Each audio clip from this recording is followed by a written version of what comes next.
மற்ற பதிப்பகத்தை விட ஐஎஃப்டி உடைய பதிப்பகத்தினுடைய அந்த நூல்களுடைய தரம் என்ன அப்படின்னா, முஸ்லீம் அல்லாதவர்களும் அதை பயன்படுத்தணும், இஸ்லாத்தை தெரிஞ்சுக்கணும்.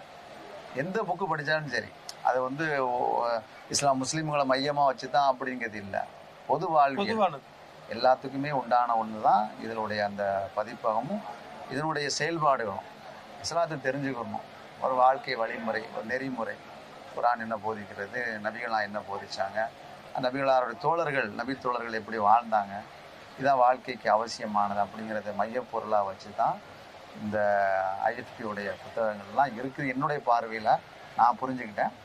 முஸ்லீம் அல்லாதவங்களை யார் வந்தாலும் சரி, ஒரு புத்தகத்தை அவங்க எடுத்து பார்த்தாங்கன்னு சொன்னால் இதில் எந்த விருப்பு வெறுப்பு இல்லை.